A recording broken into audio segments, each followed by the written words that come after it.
So I guess Wings is trying to say that this whole Wings of Redemption person is just a character that he plays. Let's get right into it. Shout out to Breaking Banquet for the video.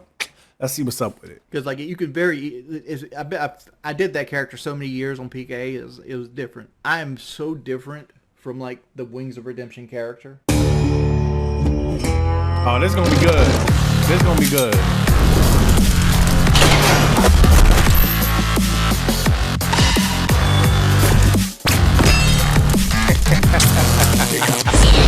They put Fat Pikachu as a character. That's awesome. That's crazy.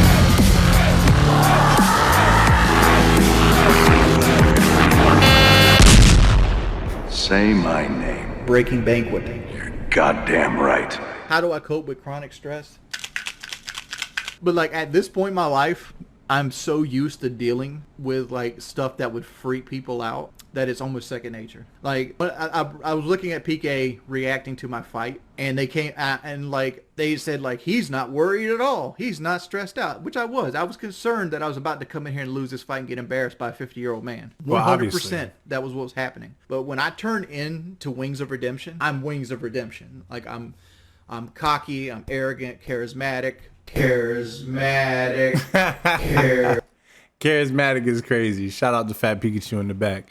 But charismatic is crazy, man. I don't know if charismatic would be, what I would put you in.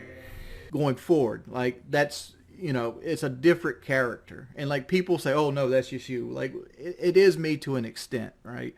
Like Wings of Redemption is me turning my personality up to an 11, right? That's who it is. And the whole line is Wings don't have no bitch in his blood. So like you can't show any kind of like stress or anxiety or things of that nature. Because like you could I did that character so many years on PK. It was different. I am so different from like the Wings of Redemption character. Like I like watching baseball. I like hanging out with the wife. I like sleeping. Like I like fucking Final Fantasy games and like anything that has like.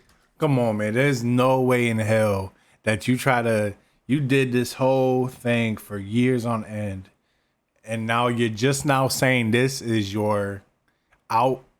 Like you just now came up with this whole it's a character thing. Come on, man. It's not a character, dude. You are who you are. We're not stupid. The viewers aren't stupid. I'm not stupid. Come on, man. What are you doing? I like being good at certain select things.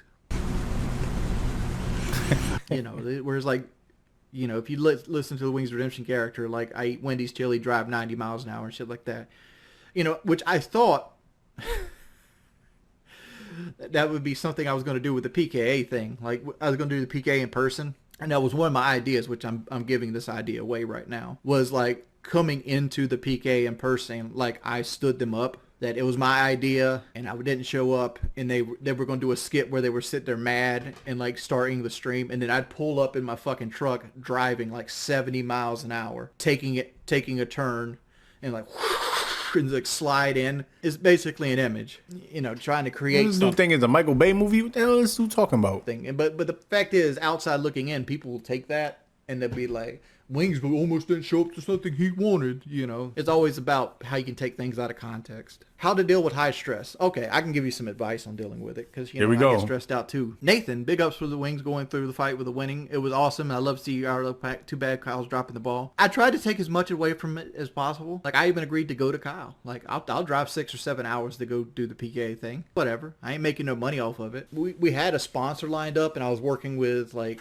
the Gamer from Mars, and we were going to... I don't see him. No way in hell am I see him driving 6-7 hours. No way in hell, dude. We're do a documentary. No we're way. Do the PKA reunion. All of us are going to get like, $5,000. And we were going to do PKA live. And we were going to have a film crew there to film it. And it was going to be professionally done. And, Kyle didn't want to do it. It is what it is. Dude, I don't even like playing Call of Duty. Like, I played Call of Duty because I felt like it's something that people wanted to see from me. Thank you by the $10, Nathan. That's cap. I got to call cap on that, because you said countless times that you only play Call of Duty and you will only play it for money. So stop trying to make it seem like the people. Oh, man, I feel like you're just trying to save face with this whole thing. Damn, that's going to piss me off, because we seen you literally say countless times that you only do it because of money, or I'm only playing it if I'm getting donations, like, and stuff like that. So don't try to play this nice guy card where it's about the people. You're not, since when have you been a man of the people? Well, nah, you're not doing that. No way. I'm on FXer. I quit with Alexa Pro. I switched over to FXer. Stress. And my stress advice is going to be, but here's the things that you got to understand with stress. Stress does nothing but take peace from you. And I know this is such like, oh, that's easier said than done. Stressing about things doesn't fix the problem for tomorrow, because the problem doesn't happen right now. It happens later on in life. All it does is take the peace that you have right now away from you. So all you're doing is hurting yourself stressing about it. And you also got to always remember, think back to other times that you were stressed out and realize that it's going to pass.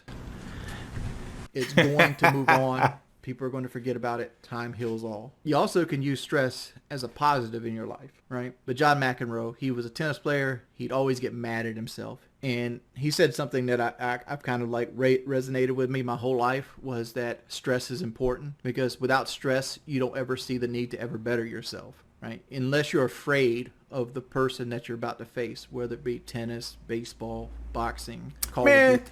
Cap again, because if this was the case and you, stress don't bother me type of shit, if this was who you were, then there would be clips of you, I hate this shit, I hate my life. You can, come on, man, you didn't stop with that, man.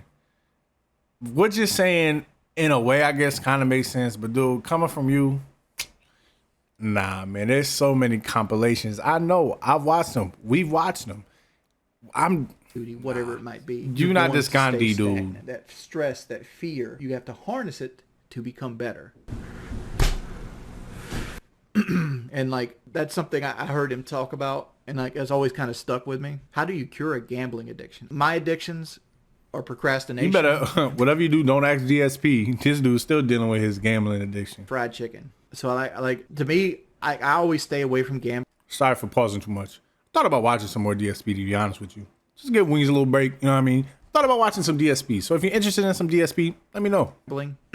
For the most part. Like, I've gambled a couple times in my life, but it's usually like $20 on a game here, or, $100 there. Like, I don't think so much that you have to cure addiction as you got to be real with yourself. Like, for example, I used to know a guy that loved to gamble, but he knew if he gambled real money, he would lose his shirt. No, not really white. I was afraid I was going to fail. So then what was he gambling? Marbles? Rocks?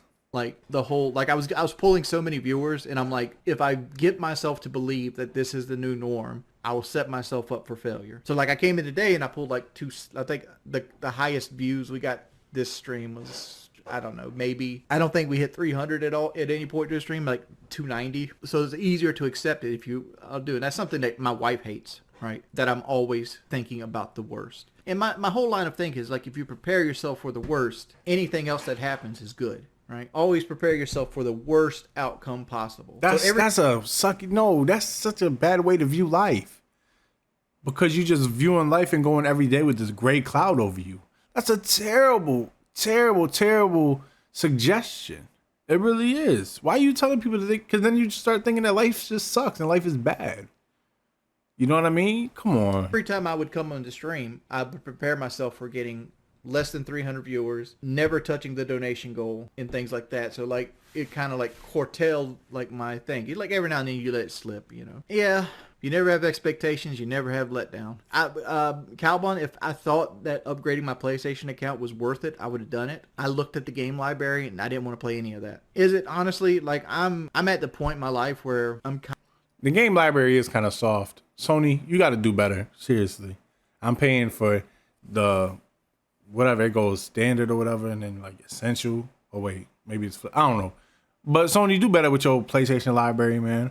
I'm paying for the extra stuff, man, and the extra stuff is just trash. Kind of cool with this failing. Like, that's why I took this fight mainly to fix my leg, some household repairs, because like, if I can get myself to be able to stand up, because like right now I can't stand up for more than 10 minutes. Like, if I walk around, I'm good, right? Because I just did a 40-minute stream the other day of me walking around Warbird Park. But if I stand still, my leg goes to sleep. Which, you know, isn't the biggest deal in the world, but like if you have to work a regular job, like for example, like a job came up that I was interested in, but I knew I couldn't do it in my local area. Like it was basically like a repair shop manager. You know, like if you go to a car dealership and you take it to the repair bay, the guy who like takes your car and like writes out work orders and things of that nature. That came up. And I'm like, I'd be perfect for this job, but I can't stand up for 8 hours a day. Right, but I don't want to do remote work. Like, I don't want to sit here and tell old ladies how to turn their iPhone on and off. That's not what I want to do in my life.